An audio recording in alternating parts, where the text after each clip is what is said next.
Hola, ¿qué tal? Buenas noches, ¿cómo les va? Gracias por acompañarnos en Contragolpe, como todos los sábados.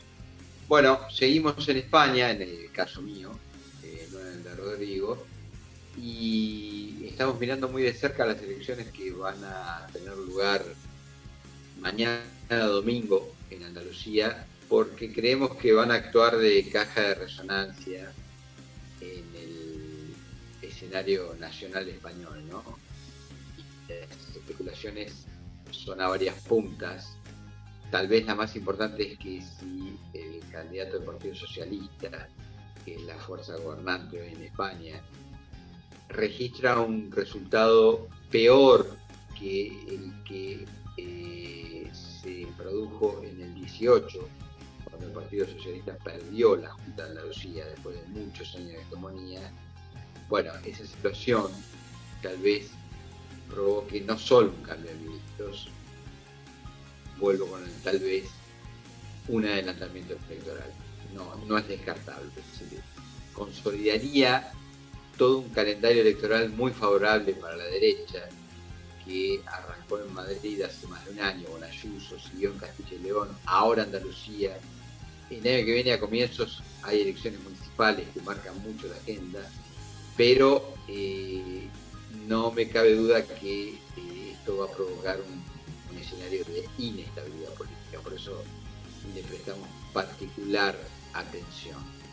Y cuando volvamos de la introducción, vamos a hacer alguna referencia a las características de esta campaña, porque le encontramos similitudes con algunas cuestiones que están pasando, sobre todo con el candidato contestatario de la derecha de Argentina, Javier Milei, al que ustedes saben, nosotros le venimos marcando la agenda y nos con atención porque nos parece que tiene varias derivas. Bueno, en un minuto con Rodrigo Esteves, aquí en Contragolpe, analizamos esto de Andalucía y, por supuesto, la agenda de la Argentina.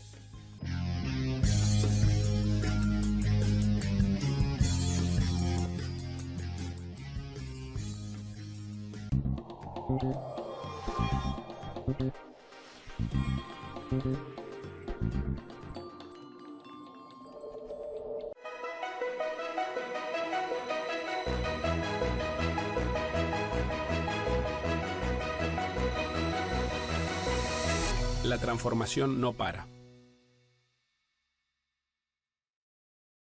En San Juan, con grandes oasis productivos, potenciamos la agroindustria vitivinícola y olivícola. Lideramos la inversión minera y el desarrollo energético. En esta tierra hay oportunidad, una oportunidad auténtica. San Juan. Banco Ciudad te quiere ver crecer.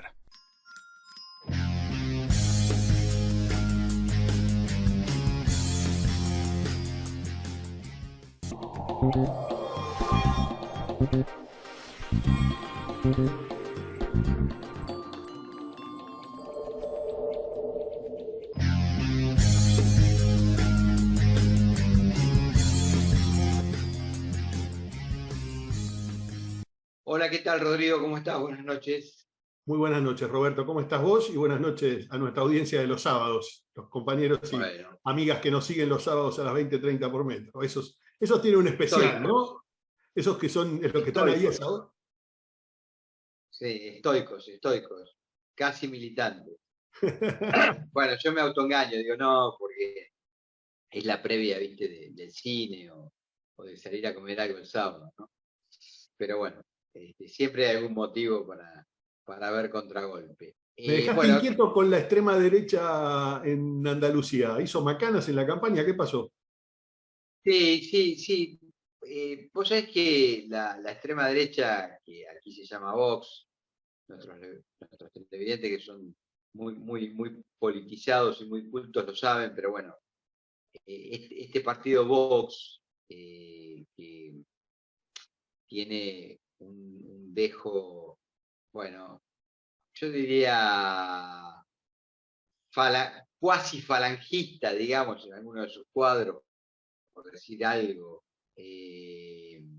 Porque bueno, todos venimos de la historia, ¿no? Y al final las tradiciones políticas de cada país arrastran Y bueno, aquí todos saben, la Falange fue un poco el movimiento, la avanzadilla política del franquismo, ¿no? Por decirlo de algún modo. Bueno, y entonces este partido Vox tiene candidatos muy peleones, muy vociferantes, y en el caso de Andalucía exportó desde Madrid, porque era diputada en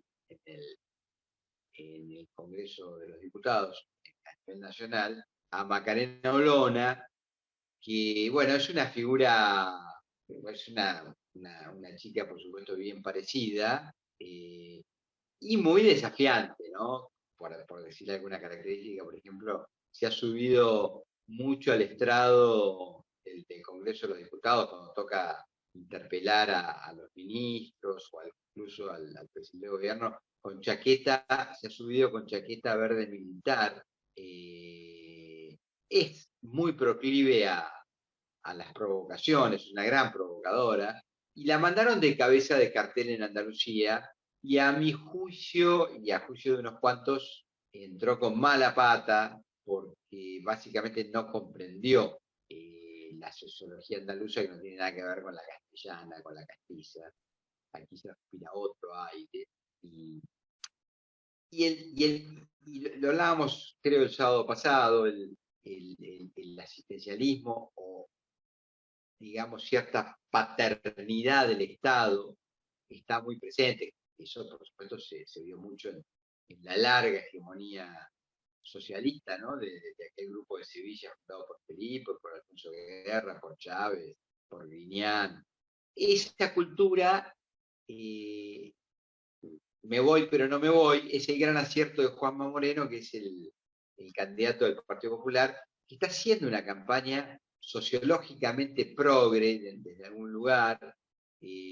Casi podríamos confundirlo con un candidato socialista, está muy mimetizado.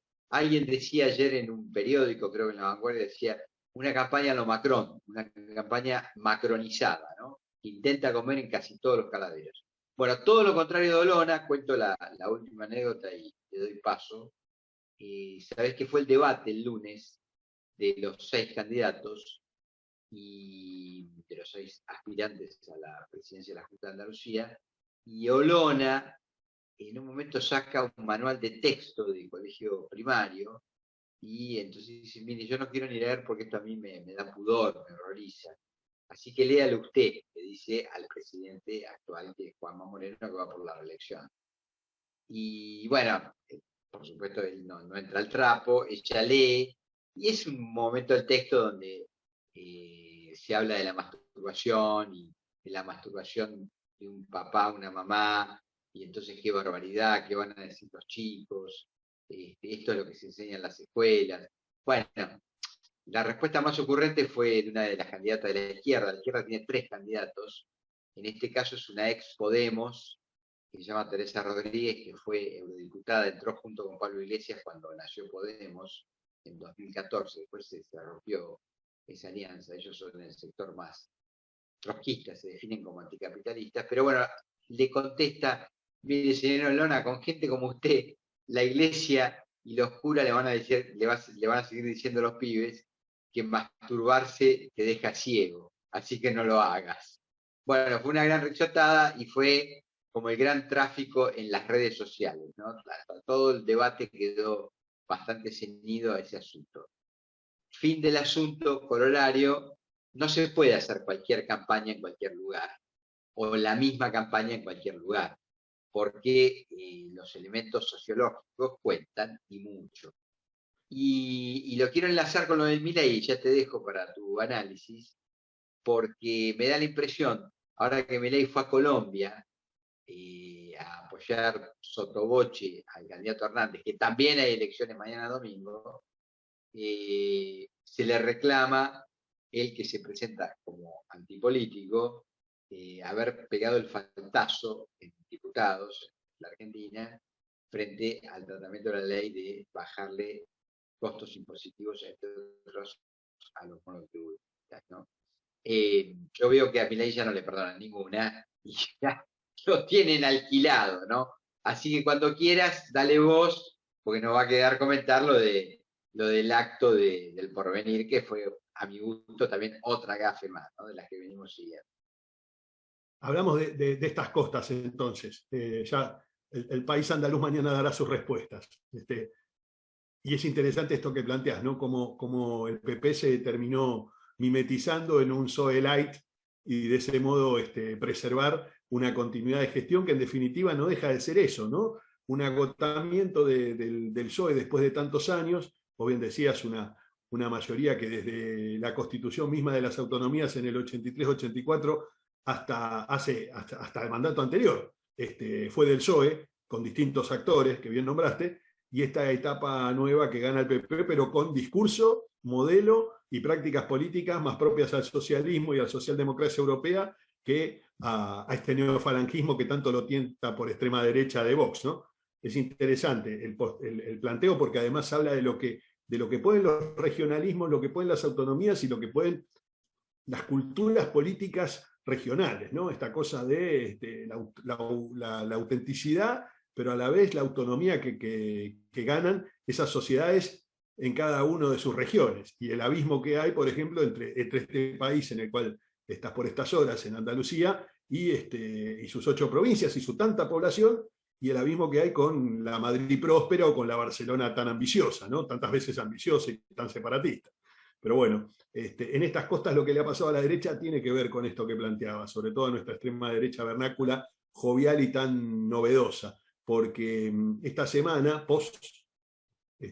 paso en falso en el estadio de Porvenir, el Porvenir un clásico del ascenso argentino, ahí en el barrio de Herli, en la zona sur, en la tercera sección electoral, y decimos la GAF porque fue, bueno, seguramente, como bien caracterizás vos a nuestros televidentes bastante atentos, ya saben lo que pasó, un papelonazo, no fue absolutamente nadie. Debo decir en favor de Milei que fue un día espantoso porque hacía un frío complejo, uno de esos fríos que generan que no salgas de tu casa. Pero no obstante, una apuesta política de estas características, sobre todo tratándose de un público tan joven, uno interpretaba que mucha gente iría hasta por venir. Nada de eso pasó, la baraja se jugó mal, pero sobre todo lo que pasó luego fue el estallido en on y ya no en off de aquella interna de la cual vos venías alertando hace algún tiempo, que me parece que ahí entra en juego mucha información que vos contás y tenés de primera mano. Sí, quiero hacerte también algunas referencias en cuanto al acto de venir. Estamos hablando de, si no me podés corregir, porque vos conocés bien la zona, pero me parece que es como la colita final del partido de Avellaneda, ¿no? Sí, justo, el límite entre Avellaneda y Lanús, exactamente. Quería hacer una referencia más al acto de la cancha del Porvenir, porque el telonero del acto fue el Dipi, que es este cantante popular que además tiene abono a tiempo completo en el programa de Canosa, un día sí, otro también. Y a mí me parecía que una figura tan popular, que además cuando va al programa de Viviana Canosa, dice que hace shows y que le va muy bien y que lo llena. Bueno, no convocó a nadie, no sirvió para convocar masivamente a nadie. Y entonces me da la impresión que vale la pena, sobre todo cuando estamos muy metidos en este mundillo de la comunicación, que seamos más autocríticos, lo digo muy personalmente, en cuanto a qué relevancia tienen estos grupos o estos programas periodísticos, más allá del escándalo. ¿Qué tanta construcción de sentido y qué tanto protagonismo tienen? Me parece que valdría la pena revisarlo a ese asunto. Y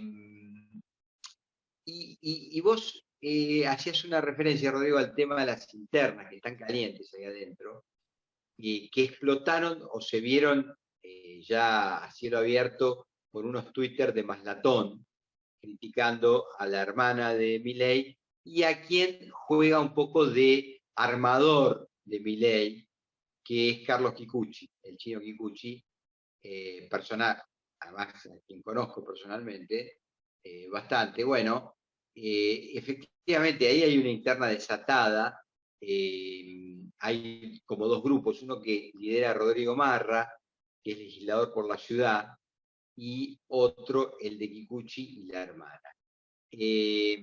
Bueno, se han sacado chispas, y la versión que yo tengo por el lado de este sector más vinculado a Kikuchi es que el enojo con Maslatón viene de lejos, porque Maslatón hace mucho está pronosticando que la Argentina se va para arriba y que a la Argentina le va a ir menor. Bueno, creo que ese es el origen de esta disputa. No sé cuál es tu información, más allá de lo que está trascendiendo, Rodrigo. Efectivamente, el sector de Ramiro Barra y Eugenio Casielles, que eran aquellos que vinieron desde el labañismo, yo sé que algún televidente atento va a decir, no, Rodrigo, el labañismo, no, te estás equivocando, no, créanme, eran labañistas, fueron candidatos de Roberto Labaña en la presidencial, la última presidencial, donde la fórmula fue Labaña-Urtubey. Eugenio Casielles no solo fue candidato, sino que además ingresó como legislador porteño, actualmente es legislador en la ciudad de Buenos Aires, si bien ya hoy forma parte del bloque de La Libertad Avanza. Ramiro Barra fue candidato a senador nacional en esa oportunidad. Él venía de una experiencia militante en lo que era el Frente Renovador, el espacio de Sergio Massa, después se fue distanciando, y con alguna experiencia militante similar a la de Javier Milei, en los entornos, esos largos entornos que solía tener y amplios, muy cachol, ahora hablando un poquito de la comunicación política, ¿no? Que solía tener Daniel Scioli, estos sectores que entornaban a Daniel Scioli desde cierta derecha. Es más, anda circulando esta vida de la viralización que bien hacías mención, le juega algunas malas pasadas a Javier Milei, porque anda circulando un video de Domingo Cavallo, donde decía que Daniel Scioli tenía que escuchar más al propio Javier Milei, porque él sabía que Javier Milei era su asesor, y que la verdad ese muchacho sabía mucho. Estamos hablando de un Daniel Scioli del 2014, 15. Así que video incómodo para la reconstrucción histórica de Javier Milei, poco incómodo para Daniel Scioli, que ha tenido asesores a diestra y siniestra, ¿no? Y que ha vuelto a la política, lo decíamos el sábado pasado. Pero no sabía eso, no sabía de la asesoría de Milei a Scioli, mirá. Había trabajado, igual que este chico Ramiro Barra, desde otro lugar, porque era mucho más joven, pero digo, trabajaron como profesionales en los equipos económicos de repensar el 2015. Me imagino que Scioli tendría varias hipótesis para el 2015, ¿no? Seguramente algunas de ellas no las había conversado con Zanini precisamente, pero bueno, vamos a omitir este dato, ya pasó el dato, ya lo dimos. La realidad es que prescribió. La realidad es que Carlos Maslatón tiene una gran condición por sobre los restantes referentes de La Libertad Avanza, que es su vida en esta red social que es Twitter. Él ha sido un eje de su construcción política, su opinión constante en la red social desde hace muchísimos años. Y lo que ha hecho de eso es precisamente un verdadero boom que le permitió recorrer todo el país, conocer muchísimos chicos muy jóvenes, más allá de su experiencia militante, que la tiene, por cierto, una experiencia militante, nosotros lo contamos aquí ya alguna vez, que parte de un gran protagonismo en una agrupación exitosísima como fue la agrupación Unión para la Apertura Universitaria, UPAU, en la década del 80 en la Facultad de Derecho, la primera facultad en la que ganaron en la Universidad de Buenos Aires en los lejanos 80, en los años de la caída del gobierno de Alfonsín. La realidad es que ese Carlos Maslatón dista mucho de este Carlos Maslatón de hoy, no solo en kilos y en edad, sino que también en práctica política. En el medio pasó por filocristinista, en el medio pasó por Rodríguez A, en el medio pasó por alguna experiencia con sectores peronistas de otros espacios. Digo, tuvo distintas experiencias, casi siempre bastante poco agraciadas en votos, pero encontró, tal vez, esta es la sensación que tengo yo, encontró el frontman que él buscó, Javier Milei. El tema es que duró muy poco, porque claro, ha estallado todo, se ha ensañado con la hermana puntualmente, el otro día llegó al extremo de decir va a ser una excelente directora de protocolo y ceremonial del futuro presidente, en algo que intenta hacer una descortesía, podríamos decir, o un destrato hacia la hermana, cosa que la verdad me parece que no decía nada, pero está claro que lastimaba al candidato. Si vos le hablas al candidato de su hermana y le hablas en esos términos, seguramente estás infligiéndole un daño. Y me parece que lo que está sucediendo es que en definitiva empiezan a perfilarse algún tipo de acuerdos y algún tipo de agendas políticas y estrategias donde Carlos Maslatón ya no tiene espacio. La diferencia es que estas llagas de las cuales vos venías alertando, insisto, hace mucho tiempo, me parece que ahora están a carne viva y a la vista.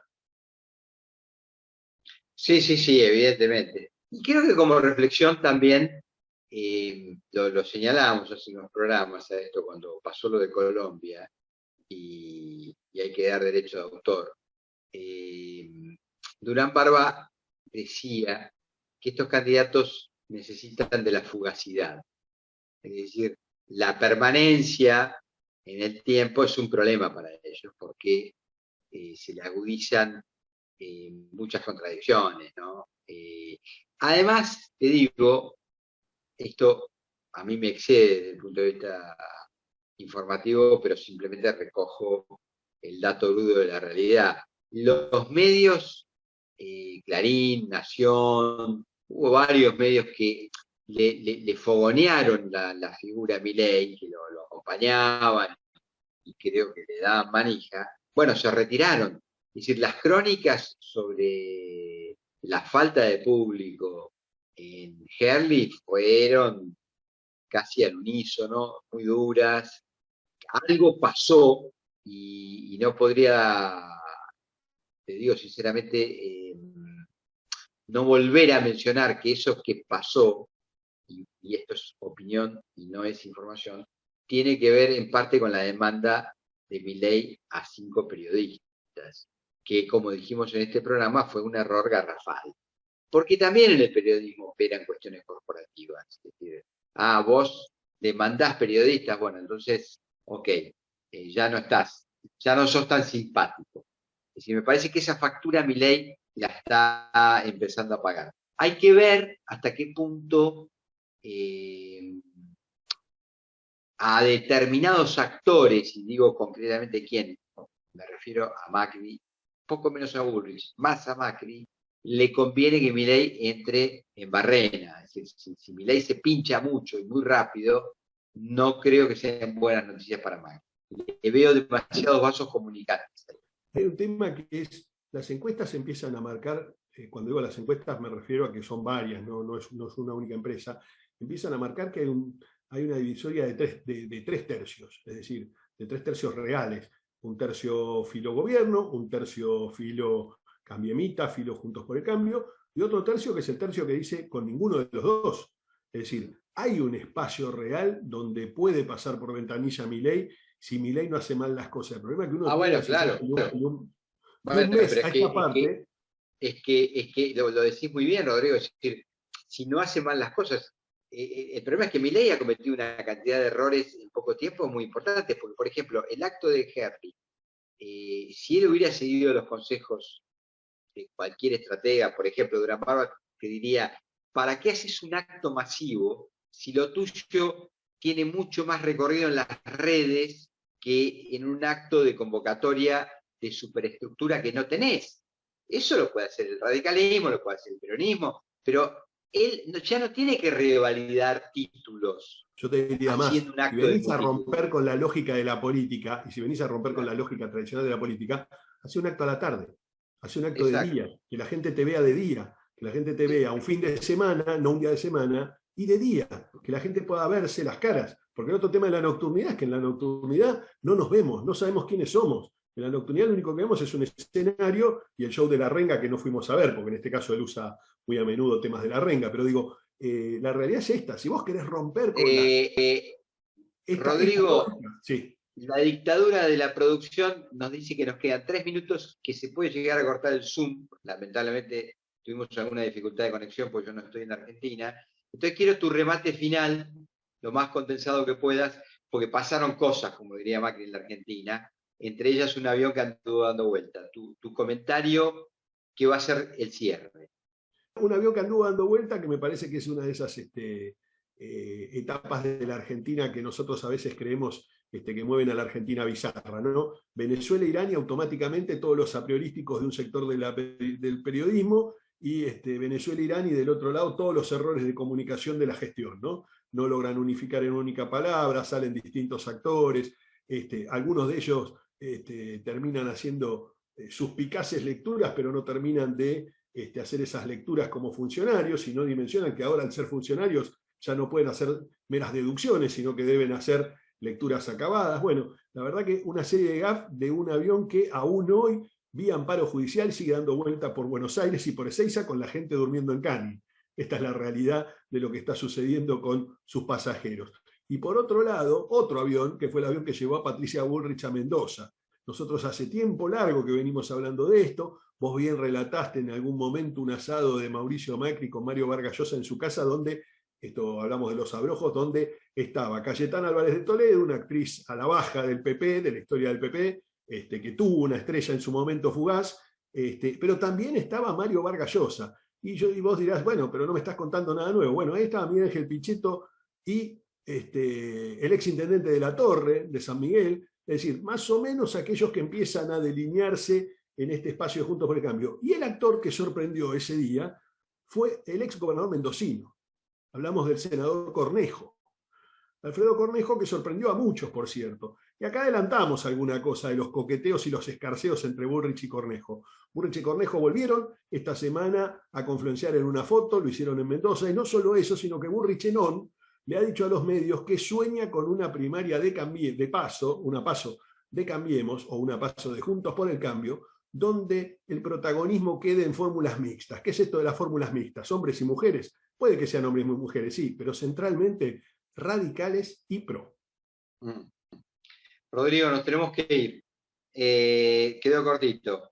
Por ahí en la próxima metemos cosas que si todavía aguantan la semana van a tener actualidad. Les mandamos un abrazo y nos vemos el sábado que viene otra vez en Contragolpe. Chao. Chao.